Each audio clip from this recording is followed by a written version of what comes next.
Hello hello friends, ഞാനിന്നിവിടെ ഒരു മാങ്ങ കൊത്തി അരിഞ്ഞ് ഉപ്പും മുളകും ഒക്കെ ചേർത്ത് ഇതെങ്ങനെയാണ് കഴിക്കേണ്ടത്. നമുക്ക് ചോറിൻ്റെ കൂടെയും അല്ലാതെ വെറുതെയും കഴിക്കാൻ പറ്റും. ഇത് നമുക്കൊരു മാങ്ങയാണ്, ഒരു നെട്ടോഴിയ മാങ്ങ.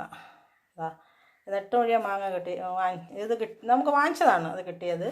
അതുപോലെ ഒരു ശകലം വെളിച്ചെണ്ണ വേണം, ഉപ്പ് വേണം, മുളക്, ശകല ഇഞ്ചി നമ്മൾ ചേർക്കുന്നത് നമുക്ക് വയറിനൊരു പ്രശ്നം ഉണ്ടാവാതെയും ഇര പുരട്ടാതെയും ഒക്കെ ചെയ്യണം. ചില ഇഞ്ചി ഇടണം, ശകലം. ചിലവർ ഇഞ്ചി ചേർക്കാറില്ല. നമുക്കൊരു ശകല ഇഞ്ചി, മുളക്, ഉപ്പ്, ഒരു ശകലം വെളിച്ചെണ്ണ വേണം, എരി ബാലൻസ് ചെയ്യാം. നമുക്ക് ഇത് കൊത്തി അരിഞ്ഞിട്ട് വരാം.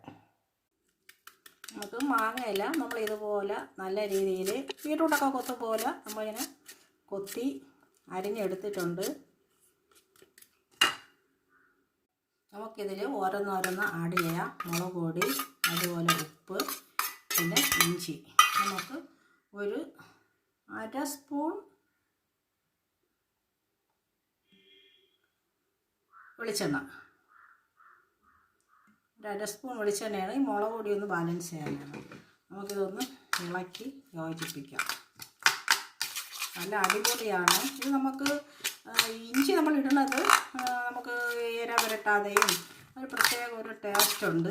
പക്ഷേ നമുക്ക് ഇത് ഫ്രിഡ്ജിനകത്ത് വയ്ക്കുകയാണെങ്കിൽ നമുക്ക് തണുപ്പ്, ഇപ്പോൾ ചൂട് സമയത്ത് തണുത്ത വെള്ളത്തിൻ്റെ കൂടെയൊക്കെ ഓടി വന്ന് എടുത്ത് നമുക്ക് ഇതിൽ നിന്ന് ഒരു സ്പൂൺ എടുത്ത് കഴിച്ചിട്ട് നമുക്ക് വെള്ളം കുടിക്കാനോ ഒക്കെ പറ്റും. അതുപോലെ ഇത് ചോറിന് കഴിക്കാൻ പറ്റും. പിന്നെ കൊച്ചിലെ ഞങ്ങളൊക്കെ ഇതിങ്ങനെ മാങ്ങ കിട്ടിക്കഴിഞ്ഞാൽ ഇതുപോലെ ഞങ്ങൾ ഉണ്ടാക്കി കഴിക്കുമായിരുന്നു. ഉണ്ടാക്കി ഒരിടത്ത് കൊണ്ടുവച്ച് പച്ചവെള്ളമാണെന്ന് കുടിക്കുന്ന, എടുത്ത് വെച്ച്, തണുപ്പൊന്നുമില്ല, ഫ്രിഡ്ജൊന്നുമില്ല, സമയങ്ങളല്ലേ, അപ്പോൾ എടുത്ത് വെച്ച് ഇതുപോലെ ഞങ്ങളിത് ഉണ്ടാക്കി കഴിക്കുമായിരുന്നു. അടിപൊളിയാണ്, ടേസ്റ്റാണ്. നിങ്ങൾ ഒരു ദിവസം ഇഞ്ചി ഇട്ട് ഇതുപോലെ ഉണ്ടാക്കി നോക്കണം. നല്ലൊരു ടേസ്റ്റുള്ള മാങ്ങ കൊത്തി വരുന്നതാണ്. പഴയ രീതിയിൽ നമ്മൾ കഴിക്കുന്ന കുഞ്ഞും പ്രായത്തിലൊക്കെയാണ്. നല്ലതാണ്, അടിപൊളിയാണ്. ചെറിയൊരു മാങ്ങയാണ്, അടിപൊളിയാണ്, ടേസ്റ്റാണ്. ഇതെല്ലാവരും ഉണ്ടാക്കി നോക്കണം. നമുക്കിതിൽ ആവശ്യമായ വെളിച്ചെണ്ണയുടെ ആ ടേസ്റ്റും മാങ്ങയുടെ ആ പുളിപ്പ്, ഇഞ്ചിയുടെ ഒരു ഇടയ്ക്ക് കടിക്കുന്നതും ആ ഉപ്പും പുളിയും എല്ലാം കൂടി ഒരു നല്ലൊരു അടിപൊളി ടേസ്റ്റാണ്. ഇതെല്ലാവരും ഈ മാങ്ങ ഇങ്ങനെ കൊത്തി അരിഞ്ഞ് നിങ്ങൾ കഴിച്ച് നോക്കണം. നമുക്ക് ചോറിൻ്റെ കൂടെയും കഴിക്കാൻ പറ്റും.